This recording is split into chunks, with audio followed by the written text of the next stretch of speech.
If we get to the hour mark, you got to think about.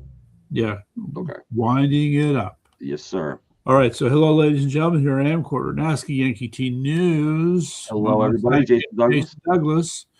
All right, so that's my two bits, and Jason's going to check in with his audience We're here. gonna go live on Facebook right now. Let's do it. Okay, I'm glad it loads quickly, so I don't keep people waiting. yeah. 3, 2, and 1. And hello, everybody. Welcome to Facebook Live. I'm here with Cora Rotnowski from Yankee T News once again for another joint podcast. And it is Friday the 13th. Yeah. Spooky. So I'm Somebody going to turn the thing over to the screen. Hello, Cora, everybody. And it is Friday the 13th. I wanted to, actually, before we get started, on a personal note, I just do want to say it is with great sadness. It was 2 years ago today, on the 13th of March. I was in Fairfield working in the area, and I got a frantic call from Melissa, my girl, and it was 2 years ago today that her brother, my dear friend and like a brother to me, Keith, his name was Keith Mosier, was he was a landscaper and he had a lot of clients and friends, always doing things for people. And a woman's dock had broken loose on Bolton Lake during a windy day in March, on March 13th, and he went, and him and a workmate of his named Marcus went to the lake, took a canoe out into the middle of the lake to try to retrieve the dock, and somehow the canoe tipped, and they both fell in the water. Marcus chose to cling to the canoe and wait for help. Keith chose to swim for shore. Neither one of them made it. Wow. Both died of hypothermia. So I just want to say that our hearts are all. We play funeral for a friend, like Elton John, every year to more than that, and his birthday was also last month in February. So it's a tough time of year. I just want to point that out. What a great guy he was. And we went to his funeral. There were 450 people there. Wow. So here's a guy. Here's what I'm gonna say. He was a U.S. Marine. Spent time over in Kosovo and Syria, I believe, during the 90s, in Africa as well, under Bill Clinton's army, and also Marines. And he's one of those examples of a guy who's just kind of flying under the radar, doing landscaping, but when it came down to what happened, so many people showed up to this thing. He touched so many people, by what he did. He was just selfless, one of the most selfless people I ever met. Funny guy too, loved him like a brother, and so I have to bring it up. And so 2 years ago tonight. Only the good die young. That's for sure. And he was good. He was younger than me, so he just, he shouldn't be there. But anyway. Yeah. Okay, so before we turned this on, we were talking about some possible subjects. Well, one other that I didn't get to mention, I was watching this Instagram post from Senator Rob Sampson, illustrating what an incredible bunch of jerks the Democrats are in the state legislature. Jerks and so we can talk about that. Yeah. Is this related to the bills they jammed through the other day, or work on? Yes, it's related to those, but they didn't. I mean, these are just hearings. The votes, first problem is these bills have to come out of committee. It's entirely possible, because of the strength of the public pushback, that they won't come out of committee. And the other thing to keep in mind is the nature of these bills, especially the gun bill, is that it's so unconstitutional. It's clearly going to be challenged. And I'm just going to say it. They can't be that stupid. They can't be that stupid. Yeah, but they know these court cases can drag. First of all, we'll have to challenge it at the state level, and that's going to get shot down. They're going to have to go to the federal level. They know that takes time too. So what do they? I mean, they're not really accomplishing anything other than pissing people off, as far as I'm concerned. And are they pleasing a Democrat constituency that fully expects that bills like these should be law? No. I think it's more like they're counting on fraudulent elections to push them through. Well, yes, that's a whole other subject. That's for sure. So Rob Sampson pointed out that one of the nasty things that they did, there was a very large number of people, depending upon who you're talking to, it was hundreds of people, and it could have been around 1,000 people. And they had all signed up, and it was going to be well into the morning of the next day that every person who had signed up would have had a chance to speak. So what did the Democrats do? they screwed everybody. They said, we're not going to listen to your testimony. We're going to cut it off at X. And Rob Sampson was not happy, nor were the people who wanted to testify happy about that either. But this just illustrates the kind of disregard that these elected Democrats have for everybody in the state. All right. They want things their way, and they don't realize that they're there to serve the people. I mean, these are such old stereotypical complaints that have to keep being lodged over and over again. And they keep getting elected over and over again. That's the communist attitude. We know better. Your opinion doesn't matter, and we're going to take everything. And that's kind of their. Okay, well, let's talk about another communist attitude. Since you used the word communist, did you hear? Who? Did you hear? I did not hear. Maybe I did not hear. Did I hear what? The leader, the dictator of Cuba. Oh, Mr. Canel, I think it is. Yeah. Has announced that they're in negotiations with the United States. Wow. Okay, you can read between the lines. It's awesome what Donald Trump is doing. Okay, Marco Rubio, governor of Cuba. I find it very easy to get used to. Governor, Cuba's the 51st state. Let's do it. Yeah, all right. Well, I don't know about that. Well, hey, why not? They got a lot of fans down there, I'm sure. Yeah. So wow, that's a good story. It's going to be interesting to see, because if there's there are a couple of nations in this world that have absolutely doubled down on what we'll call the collectivist ideology as reflected in their educational system. And Cuba's one of them. You're talking about indoctrination and communism. Yes, how should I say, the de-emphasis of the role of the individual and the importance of the collective. Right. That would be sort of a central example. Now, I'm going to add, by the way, that language is already finding its way, I know for a fact, into the Guilford public school system. The language of the collective, if you will. It takes a village. That's one of their cute ways of putting it. Yeah. So, anyway, so that was the news. That's the news about Cuba. And so, communists may not always. It becomes interesting because, in a way, and we'll get into it with communist China. In a way, those remnants of communism internationally seem to be on the run.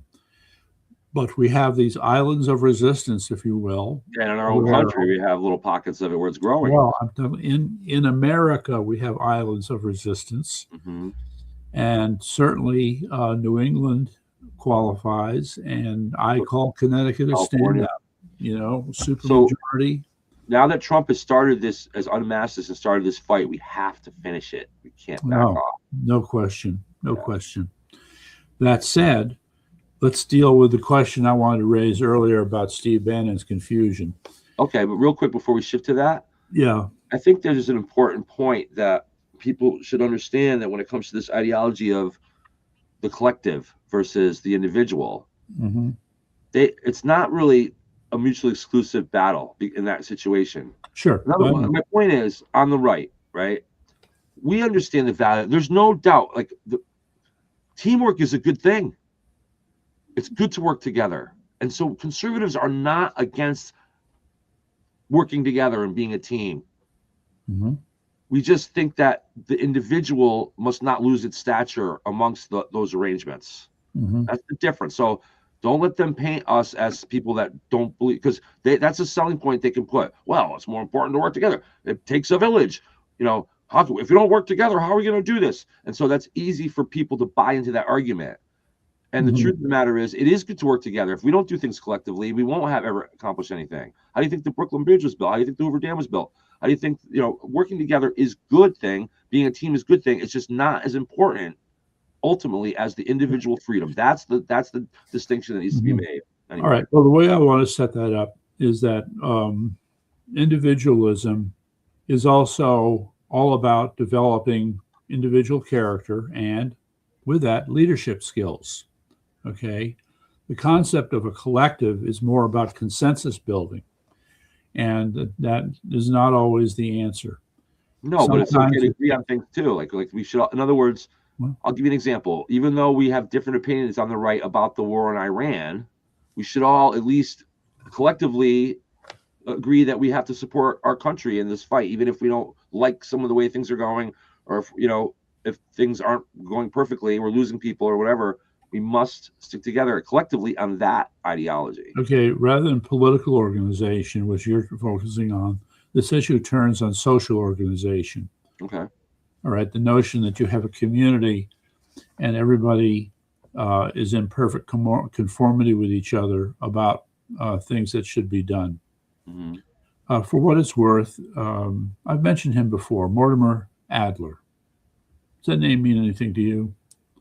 Sounds like an old military guy to me. Well, maybe an old American philosopher would be closer to it. I've heard of his name. I don't know. You've heard of the Encyclopedia Britannica. Of course. He was the editor-in-chief of the Encyclopedia Britannica for many years. Okay.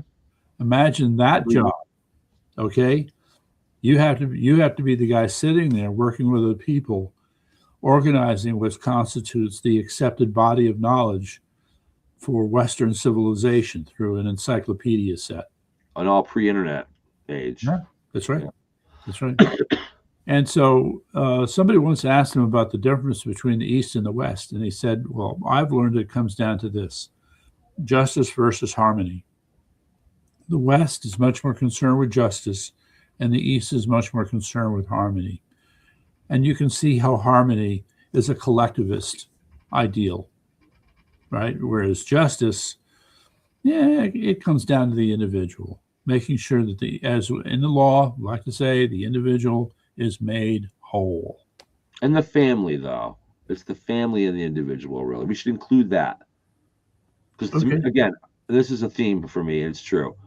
The real issue, if you were to take people like George Soros and Rothschilds and the Silvas and all these big families that run the world, Kennedy family, whatever, these geopolitical, the people that used to do the Spanish Inquisition back in the day, these nasty people that are controlling the world. If you ask them what the real battle is, and they will tell you who's going to control the world's natural resources. Is it going to be individuals and families, or the state? That's the true battle, and everything they do revolves around that. And so every time you look at an issue, you should look at it that way. But it's not just another thing that makes the individual look selfish is it's really the individual and the family that we espouse. All right. Well, I would take what you're saying one step further and add that. First of all, yes, the way you've set it up, I'm going to take the individual and the family, put them in this corner, and we're going to put the state in the other corner. That's the fight. But then this issue again of social organization, which we'll put in the middle.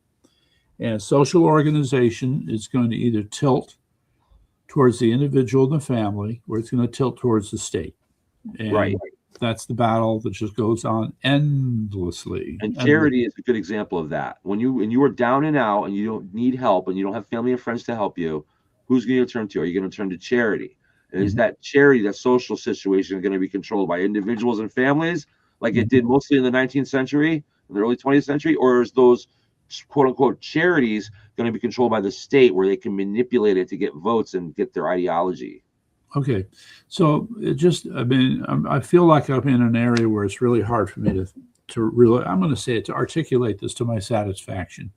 Okay. The issue here again is we live in a state where you have a supermajority or a near supermajority of Democrats who are coming out with these bits of proposed legislation that just make you shake your head, like I'm shaking my head. Like, what are you thinking? What do you expect to accomplish? Being investigated for just trying to move out of state?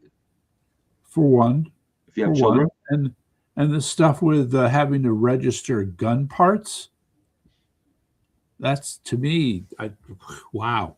Yeah. All right. And you look at that and you say, to what end? I mean, Rob Sampson got up and from this Instagram post, and he made the point that the only people your laws are affecting are law-abiding citizens, right? Those who are not law-abiding, they don't care what you say. They don't care about this stuff. Mm-hmm. So the only people you want to pick on are those who are law-abiding. To what end? Mm-hmm.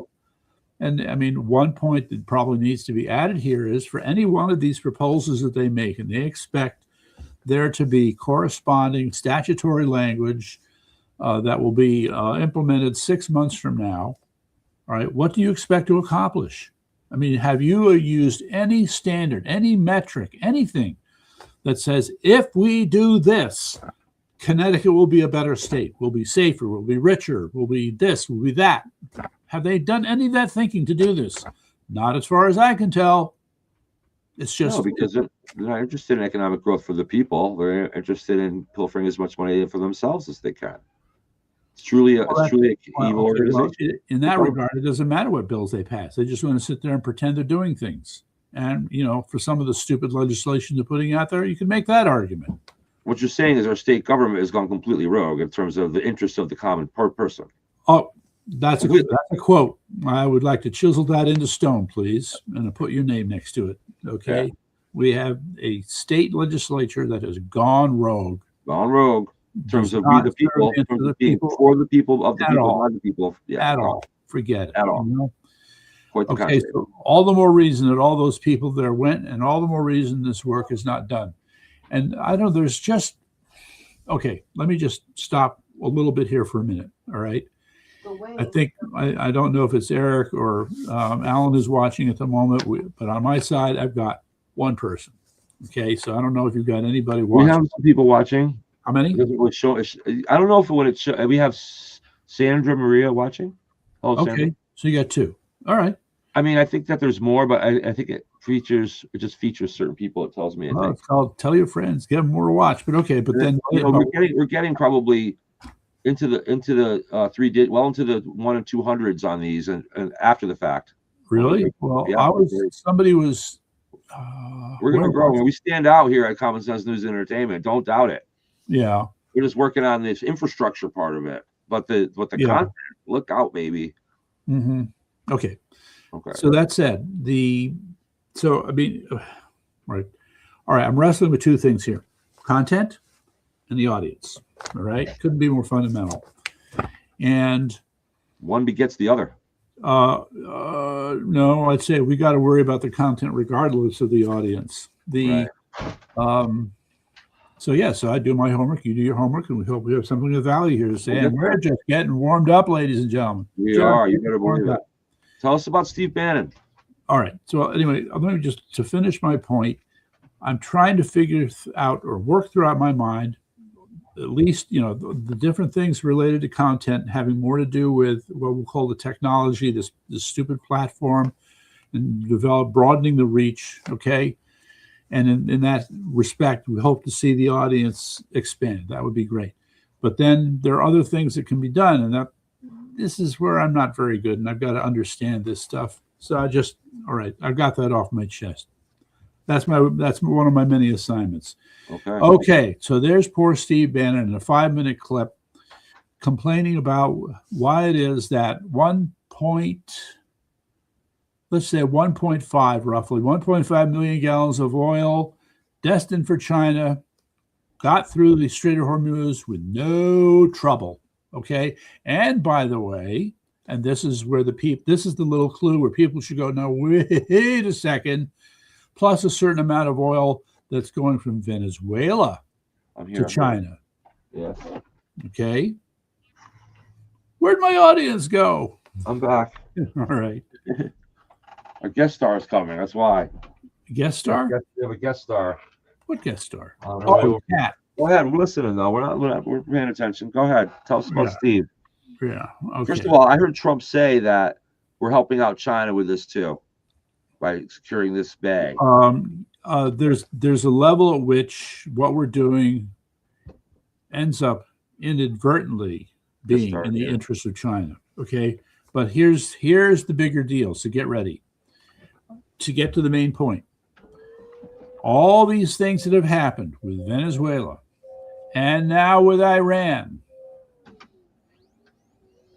I'm not sure I have your attention. No, you do. I'm listening. Okay. All these things that happened in Venezuela and Iran. My cat started my printer, so I don't know what's going on. Okay. All right. Whatever that leads to.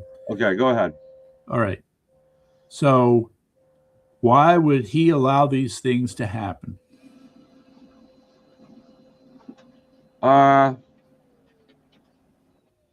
Well, let's I start don't, with. I don't think we I'll- want to provoke China too much. Like, I think that we're not at Nope. war with China, No. and I think that No, I know we're let doing me things offer. with Let China, me but we offer. don't want No, no leverage. right with China Leverage over what, though?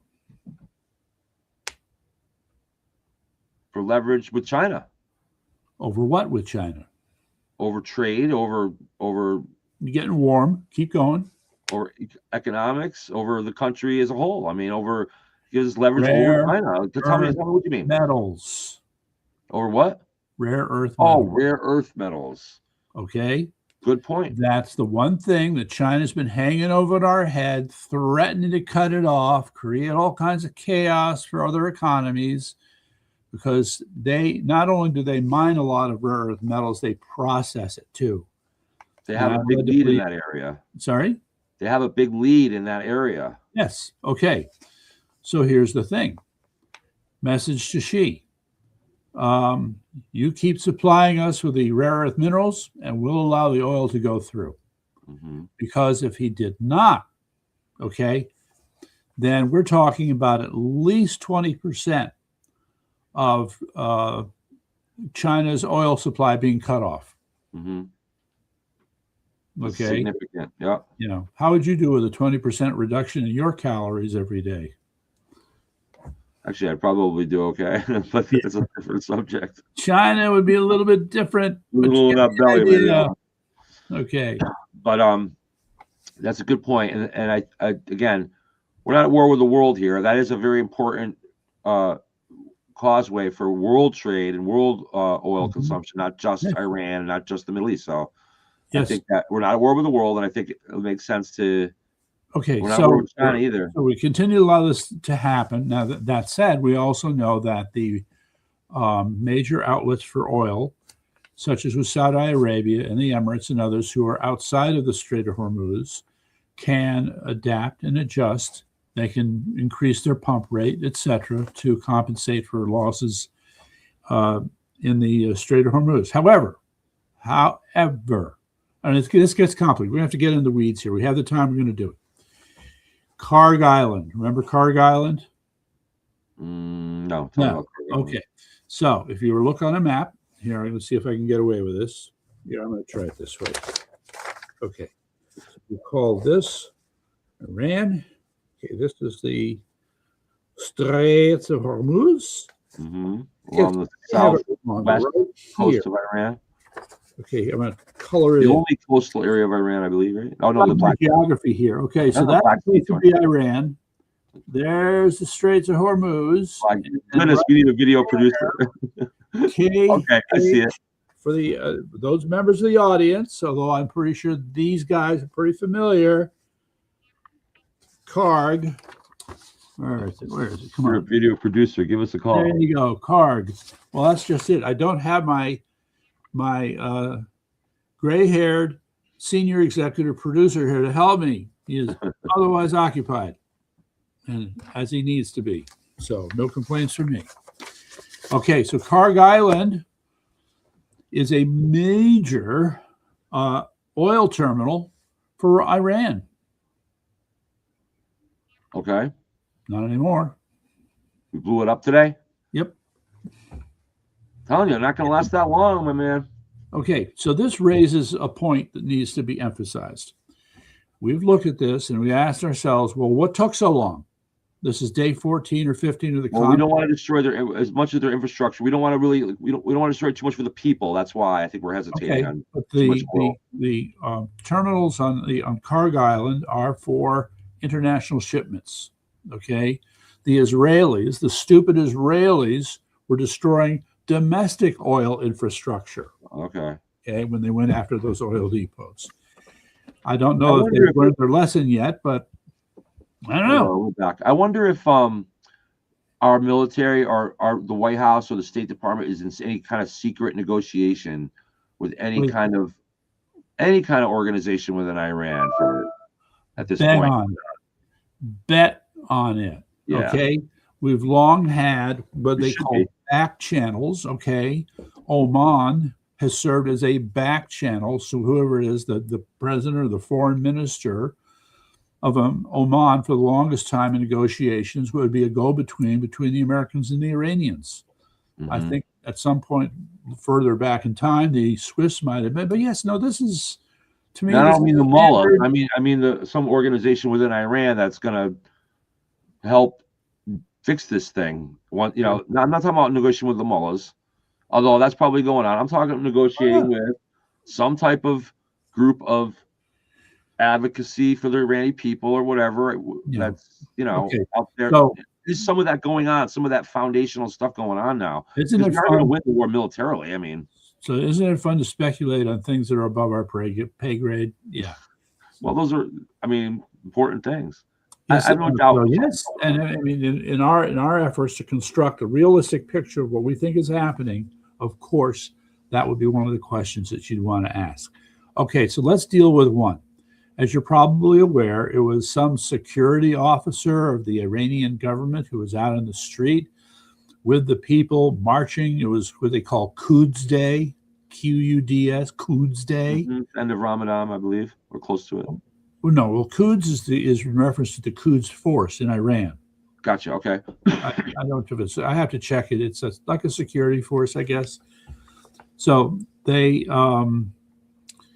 So the observation is, well, it's interesting that you had an Iranian official out there sort of rallying the people to speak out against these attacks by America and Israel. But at the same time, he was using those people as a human shield, so he didn't get killed. That's awful. All right. That's not too bad, I guess. But anyway, I need to get, all right, so I made that point. Then also at the same time, there was a Quds Day march in Chicago.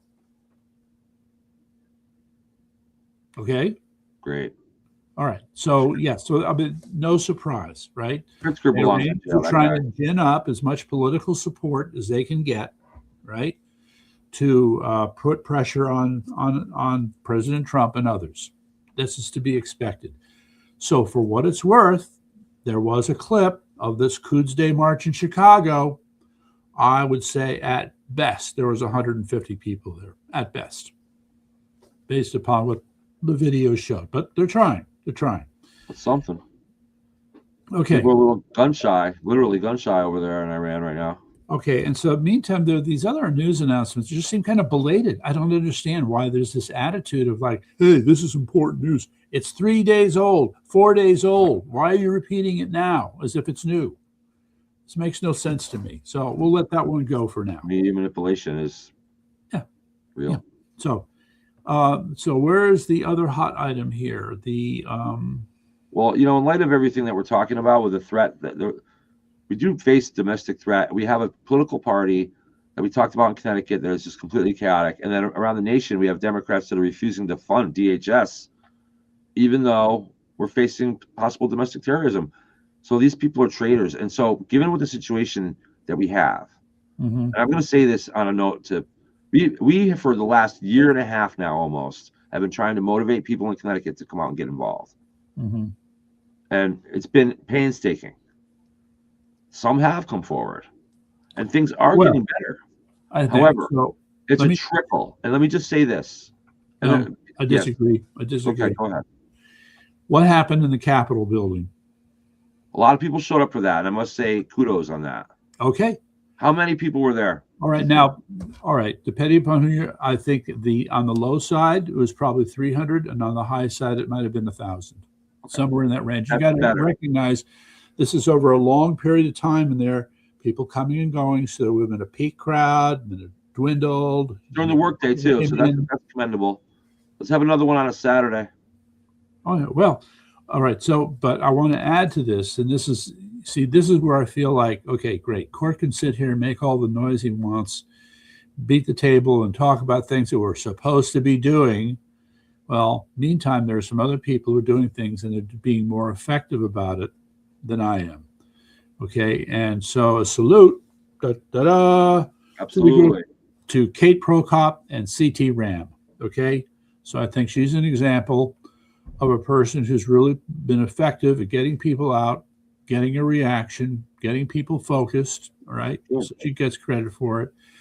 And I think there have probably been a couple other people. Well, maybe Kate Prokop is someone that we should link up with and help fill up our profiles with our points of contact in each town. If she's got the people coming out, she could help us find those 169 people that we keep talking about, one for each town. Possibly. Yeah, it's. I've talked to her briefly last year for a little bit, but we lost contact. Well, that's the problem. I've had trouble getting in contact with her too. But let me just say this on a personal note. It's great that if 1,000 people showed up to the Capitol. But remember, when UConn won the basketball championship, there were about 30,000 people. So besides that, though, for people who I've talked to specific people over certain people, and they know who they are. One does know who he is. That don't want to get involved because they just want to ignore it. Mm-hmm. Yeah. You know, if you're head of a family, you got kids, you got grandkids, and you just want to basically what I consider be put your head in the sand because you know how bad it is. Because you've discussed with me how bad it is, but you don't want to. You just want to shut it out because you want to enjoy your life. You mean the editorial you, not me? But yeah. There's specific people and they know who they are that feel this way and they do shut it out. To the point where they don't even want to hear it from me. If I want to talk about something that's important that could affect them and their children in the future, they don't want to hear that either. So I say to these people that are otherwise smart and like-minded, if you're aware of the problem and you're putting your head in the sand, then I say you're really not doing your shame on you in a way. Because for me, I have 3 children and 3 grandchildren, and I got to tell you, they're not going to have the kind of world we had if we don't stand up and stop these rise in Islam, rise in Marxism in our state capital, and we let them take hold. We let people like Joe Biden or Gavin Newsom get into the White House or whatever, or we let another schmuck like Lamont in, and this continues. They will, or even worse, if we get some of our people in and push back, and then down the road. Yeah, they get their people in afterward. You'll see a country like people don't realize. Certain people, they know who they are.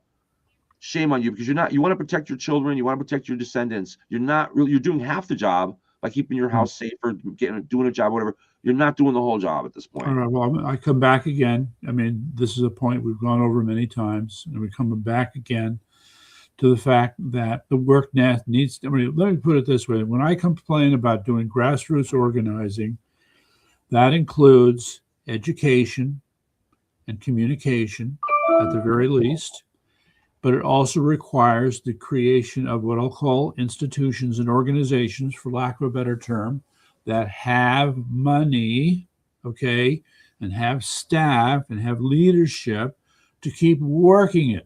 Right? This is what Connecticut Democrats have. They have all these NGOs, they have the unions. That's their grassroots force in place, okay, to keep the Democrats voting Democrat. We have nothing. We're working on it, but you're right. It's next to nothing anyway. Yeah. All right. So this is a start, okay? So the start is getting people to step up to the plate, and realize. Like I say to certain people that want to hide their head in the sand and forget about what's happening. They know what's happening. They want to forget about it. What's going to happen the day when they pass a law that says you got to share? You no longer really own your house.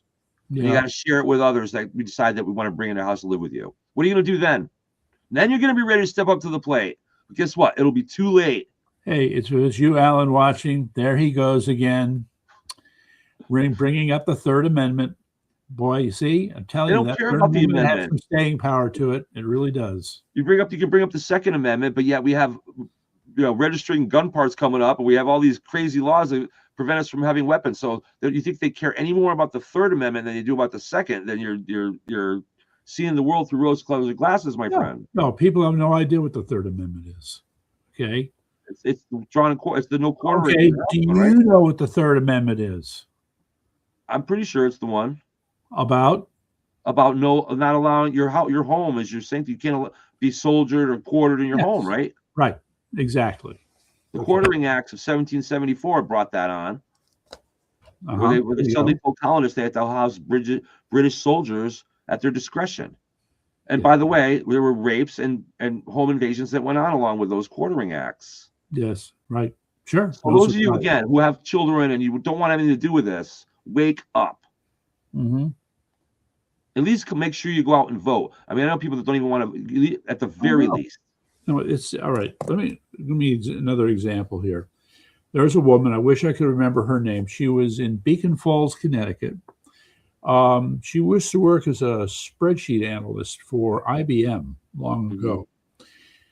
And she was conservative and was involved in rallies. And one day, walking down the street, literally in a rally, she met this guy who she found to be very, very interesting. Okay. Gentleman's name, Wayne Winsley. Okay. Does that name anything to you? Nope. Okay. You're good for throwing all these pronouns at me, or proper nouns at me. I'm like, I don't know who pronoun. Okay. It's a person. Proper nouns, I meant. Okay, so Wayne Winsley was convinced to run against Rosa DeLauro. Okay. In, boy, I want to say 2014. I might have it wrong, but that, I wonder I don't know who he is. Around there. And Wayne was interesting because he had served in the military. I think it was 8 years. I can't remember. But he was also on local television. So he was a local television personality.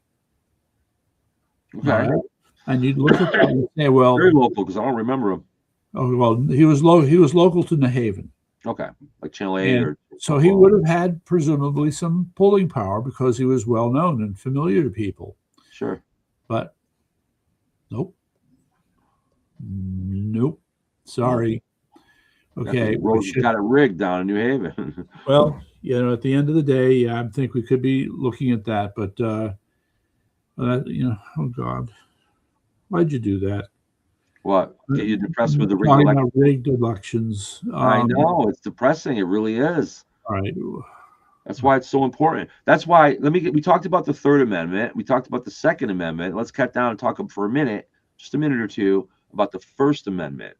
Yes. Which is to me, this is what Common Sense News and Entertainment is aiming to do ultimately. The First Amendment, people don't understand the breadth of it, the width of it, and back to hospital. If you're a taxpayer, and I'm pretty sure the Supreme Court has said this in the past, if your building is funded by taxpayers, it is open to the public. Mm-hmm. And I'm not talking about private rooms. I'm talking about open hallways and lobbies. When you go into any open lobby in a hospital or a courtroom or a government building anywhere, you'll see posters on the wall. You'll see displays. Those are meant to be taken in by you, and they're meant to be public, and you can film these things. All right. Well, here's the problem. Let's say that what was the name of that hospital again? Bacchus Hospital. All the hospitals, but Bacchus Hospital in particular was the one that. So, have you determined that Bacchus is in fact considered a private hospital? It is funded by taxpayer money, by the millions of dollars. So that makes it quasi-public and private. You're certain of that?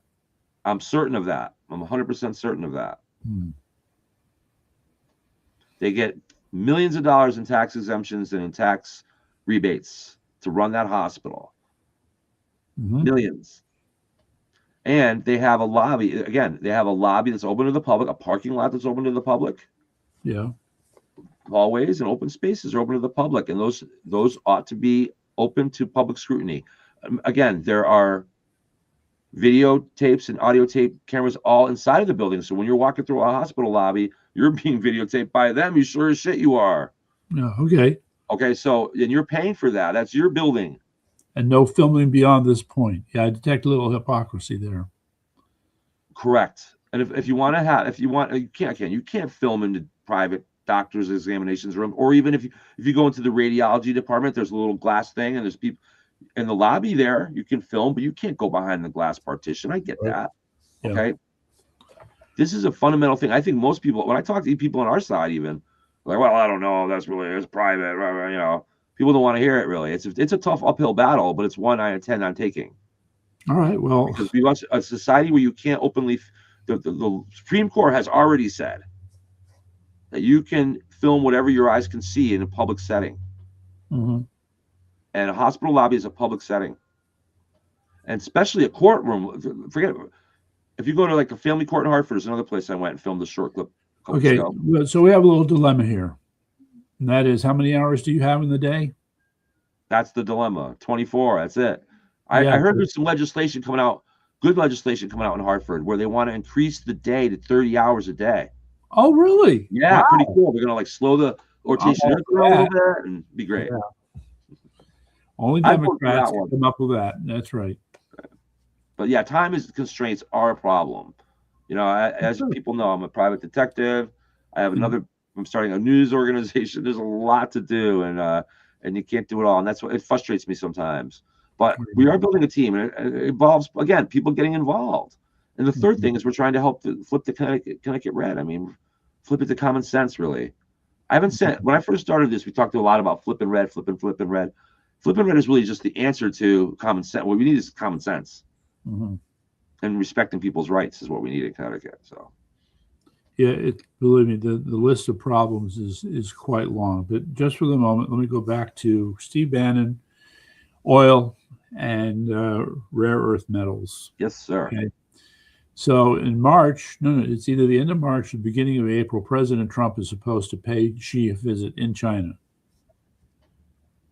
Yes, I heard that soon. So how do you think that's going to go? Well, interesting. It'll be. Well, I don't know if it's going to go good or bad for sure, but it's going to go. It's going to be interesting. Right. Well, as one That I observer know. suggested, I think that you know, a lot of people talk about China as being the biggest threat to the United States. mhm. And I don't know if that may be true practically. I don't know if that's true fundamentally. So how do you just To me, jihad and Islam far represents a bigger threat mhm. ultimately right now. Although we have them kind of by the gonads at this point.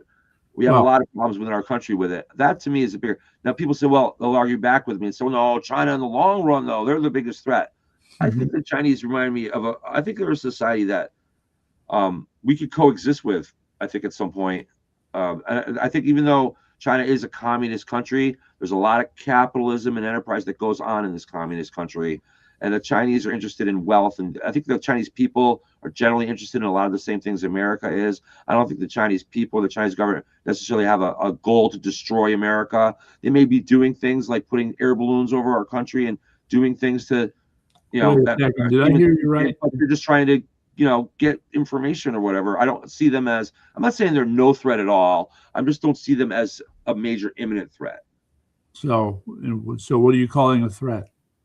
like a military threat, like to Okay. destroy America. The threat would be to our national All right. security. So when we say destroy America, I think after we get through all the arguments and discussions, the place you arrive at is destroy American values, destroy the Right. American way of Meaning, life. what I mean by destroy America would be if you wake up in the 50 states and you're no longer living under the protection of the United States Constitution and the Bill of Rights, which we're already losing a lot of that. But Yes. if it becomes established that's no longer the case, then that's the end of America, and that's what we need to avoid. And that's the goal, certainly the goal of jihad and Arabs. I don't know if it's necessarily like the end game for China. Hmm. I think they can exist with us, really, in the long run. I'm talking Think, into the did you just say, 22nd century or whatever. did you mean like coexist? Yeah, coexist. You Right. mean like that stupid bumper sticker? We have to What are you coexist talking at some about? point. I think the No. Chinese people will ultimately straighten things out in China. If there's this, my understanding is recently in the last year or two, the Chinese have become down a lot harder on their people. I don't know if that's true, but and you say there's fewer people living in China than what they say. Yeah. So Well, I it's a mean, mysterious place. all right. We didn't even get to talk about one of the more, what's the word I want to look for? Profitable. One of China's more profitable endeavors. Silk, Great Walls, There's a book that just came out, which I believe the title is Killed to Order. Killed to Order. Right. Let's see if that's, it just recently came out. Let's see if I can. Oh, food, Chinese food. No. They're putting arsenic in our Chinese food. Ah! Yes, here you go. Killed to Order, China's organ harvesting industry. Okay. All right. What did I just do here? Oh, okay. Oh, maybe this is connected to Bacchus. Oh. Bacchus. Yeah. Where they're taking healthy people and killing them and using their organs, man. All right, Maybe not necessarily 100, or not necessarily unconnected people. Look, it's an allegation. I don't have any proof, but I'm hearing things. well, no, I would say it's common knowledge, okay, but the degree to which the Chinese Communist government has turned it into a profitable industry is, well, something we haven't taken into proper account, okay? Mm-hmm. These people are fundamentally evil. Fundamentally evil. Chinese government, yeah. If you talk about the value of, like, just forget about the morality for it for a minute. If you talk about the intrinsic value of organs, that you can see how they would make a ton of money in that area. That's disgusting. Exactly. Yeah. Exactly. So and so this book is about how it is exactly that, an industry. They have customers who come to them with they need an organ replacement. They have, if you will, a herd of humans in prisons, and they do the tissue typing and matching to find the prisoner who is compatible with the customer. Take them out and slaughter them like a fucking chicken. Yeah. Take their organs, right? That's it. What else do you need to know? Okay. That's how little they care about human life. So, and that's how much they care about making money. What it's worth. Okay. So, world. Well, what were you just saying about coexisting with China? Didn't you just say something about that? I think I'm going to stand by it in the fact that the Chinese people are probably not all about that. It's just the Chinese government is disgusting. The Chinese Qings that run that place are disgusting. And I think that in time, if we can, like we're doing right now, we're plucking off places like Venezuela and Iran and whatnot. We get to the world down to where it's just basically China and Russia that are left. That ultimately we can let are left in terms of despotic communist nations, I guess. We could get rid of all the other ones and bring them out, Cuba, get all these other ones aboard, isolate Russia and China, and then let their own people kind of like. First of all, let me just shift to Russia for a minute. I think we can coexist with the Chinese people, not the Chinese government, I guess is what I'm saying. All right. I mean, we've made these kinds of distinctions before, and I don't see a lot of value in them because you're still left with this huge chasm. All right. Sure. Between the people and those who are quote. Oh, running. I didn't say it'd be easy. I'm just saying that what with the rest of the evil world subdued, we'd have just China and Russia to worry about, and then maybe we could turn our attention more to, very very clandestinely and very subtly help those people, those countries gain control. There was a time when, under Mikhail Gorbachev, many of you might remember, where Russia had this like perestroika and became like kind of like westernized for a little while there before folks like Putin came in and started to reel it back in there for a while. Well, so there was a movement in Russia there, and that could happen. It happens once, it can happen again. So well, let me explain. It's not quite as you make it appear. The problem was that I'll say I'm going to date it to 1992. 93, 94, somewhere in there. 3-year period. Okay. So from that point, the average GDP for each Russian, okay, or per capita income proceeded to drop. Go down. 93? Yes, in the 90s. Yeah. And then it was is there a rise between 1988 and 1992 though? No. No, you say it dropped. I mean, no. So the point is that under I'm drawing a blank on his name. Mikhail Gorbachev? Not Gorbachev. Yeltsin? Yeltsin. Under Yeltsin. Okay. The backstory here is that the West and the Americans in particular really screwed up that opportunity. Okay. I don't they doubt rushed in there with their own answers, their own solutions, and they had no concept, none, of the Russian culture, Russian history, Russian society. Yeah. No. They didn't understand how many millions of people had died in the then Soviet Union during World War II and how that had left its mark on Russian society. That's like, how did Mikhail Gorbachev lose power? Because he was the guy, man. Yeah.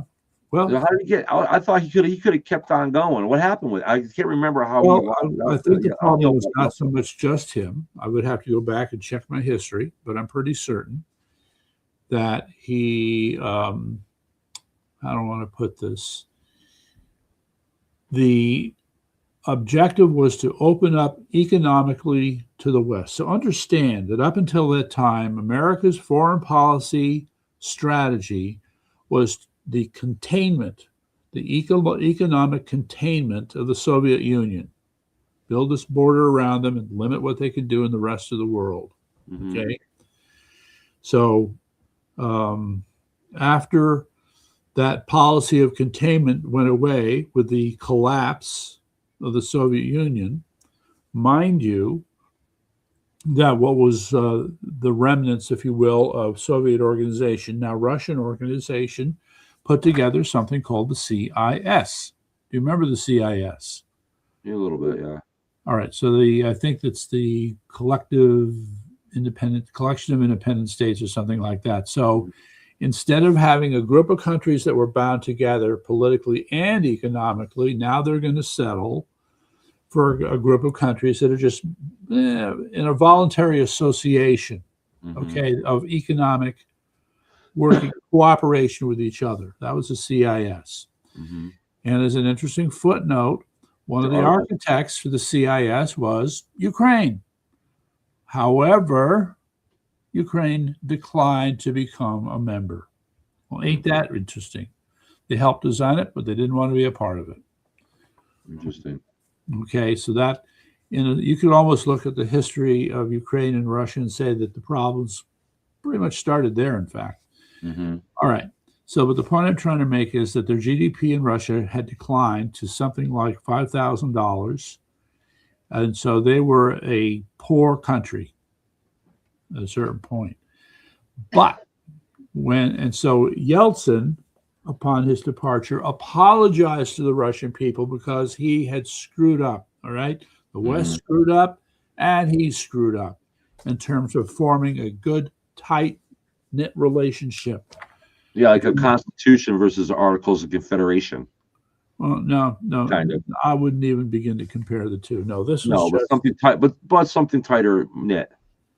Yeah, this is what he was hoping for, and it was predicated on, many elements of the West coming into Russia with the notion of, quote, educating them and enlightening them to the ways of the West and helping them become a part of it. Mm-hmm. Well, that might have worked as far as, say, St. Petersburg and other towns to the west of Russia, which were already sort of westernized, not the rest. Mm-hmm. So what you found, all right, so all this said, so he had to admit failure, and so he decided to hand it over to Putin. Yeah. All right, so that's where the Iron Curtain kind of came back. Okay. And right, so we remember the whole thing about the oligarchs and Russian assets being stolen and all. Not to mention, we had the Russian nuclear assets after the fall of the Soviet Union. By the way, where we screwed that up too. All right, I'm sure we did. So they just went missing. We just let it went. We could have gone in there and secured those at that time. Okay, so I just want to focus on the economic part because that's where people get off. After Putin came in, slowly but surely, starting around the year 2000, you saw the Russian GDP go up. And I think it peaked, the last time I looked, it was around 15,000. So it tripled. It went from $5,000 to $15,000 per Russian. All right. And so they had improved so much that you had these people who tracked international economies and said that, technically speaking, now Russia has gone from being a dirt poor country to a middle class country. So at $15,000 per year per Russian, pretty much a middle class country. So we lured. So that's pretty significant. Yeah. All right. Yeah. Okay. All right. So does that number continue to rise though over the years, or is it stagnated? It's been tracking in the 15. So let's say 15 to 20. So I think the people are going to get. So, but that's kind of what, don't worry. The conflict with Ukraine has screwed it up beautifully. Yeah, but Putin back then, Putin threw the people a bone, and then to lure them in and get popular, and then it was No, I wouldn't say he threw them a bone. I would say that they worked on what were, quote, sincere economic reforms, while at the same time he was doing what he can to accumulate as much wealth for himself and his cronies as he could. we rode the coattails of They're Gorbachev. not mutually, I mean, we think of them as mutually exclusive, but they're not necessarily mutually exclusive. So then basically Putin is a Barry Switzer. You know what Barry Switzer is? No. He's the guy that replaced Jimmy Johnson as the coach of the Dallas Cowboys after they won 3 Super Bowls. Okay. And then managed to ride the great roster that Jimmy Johnson had built in order to win that last Super Bowl when I attended in Arizona in 1996. Yep. Same thing. So Putin came in and just rode the whatever economic benefits that Gorbachev and Yeltsin had been to benefit at that time, and then his crappy. Well, it went on longer than that. You know, Yeltsin was around for a few years. Putin is still here to this day, and so the thinking that number stagnated though. Still 15. I would not say that their economy is necessarily stagnated. Well, but the they Russian certainly GDP per capita though it has. They have not kept up with the West. No, right. And let's put it this way. When Reagan was in office, the size of the Russian economy was about the same as the size of California's economy. Okay. All right. So I think they were like 12th in the world. All right. And they've bibble bobbled around there. I think they might be 11th or something like that. Okay. But they're not. But you know, when you look at how big the country is, when you look at all the research,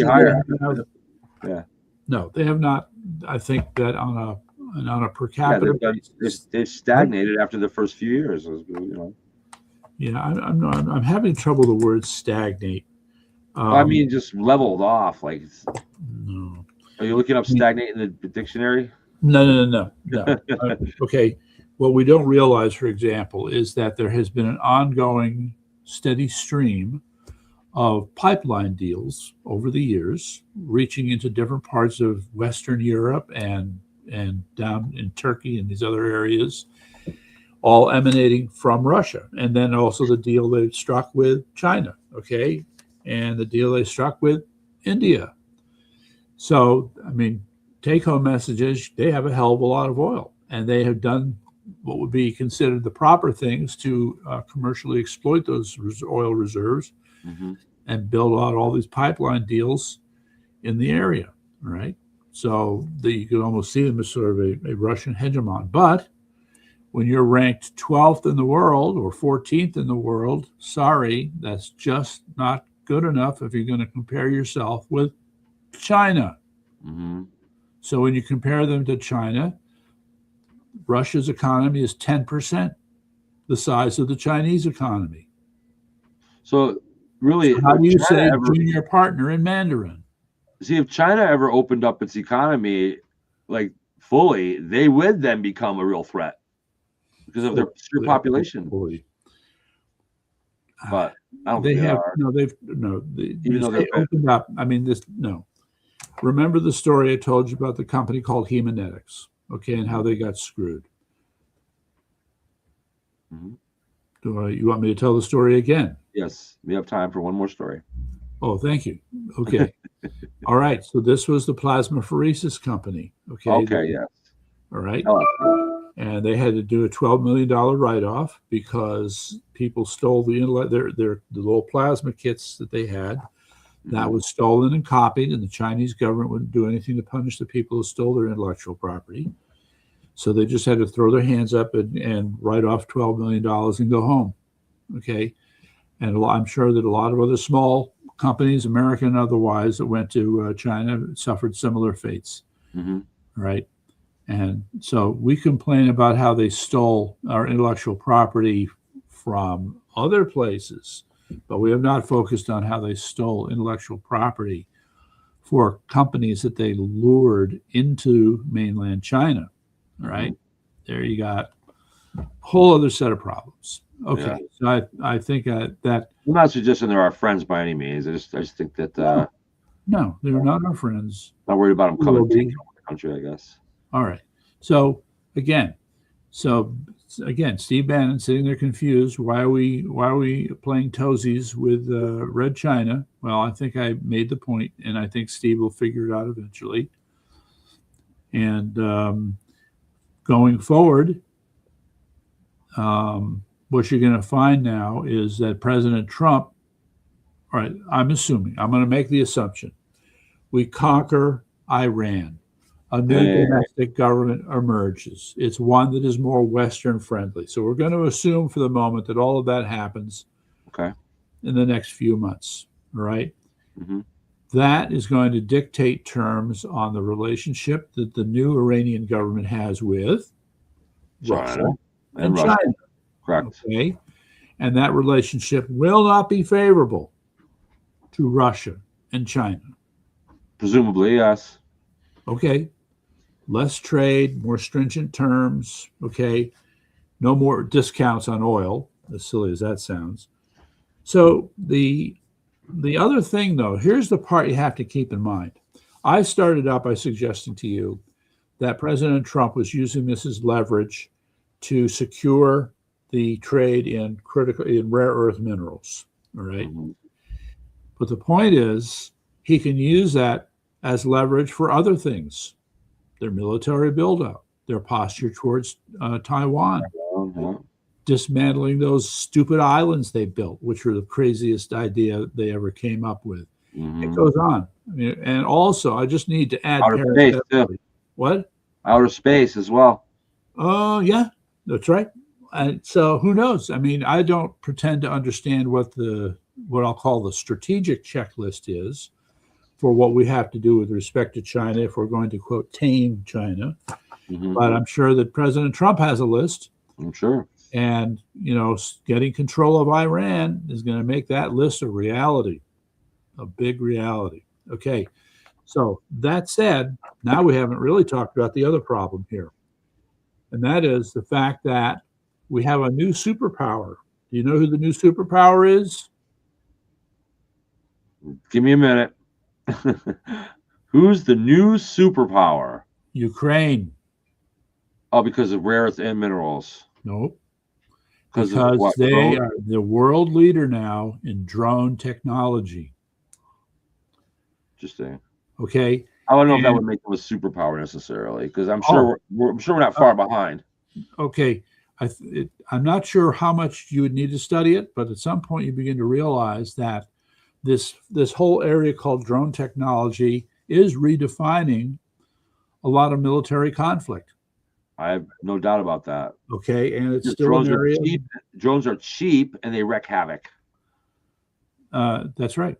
Okay, and so, but it's amazing.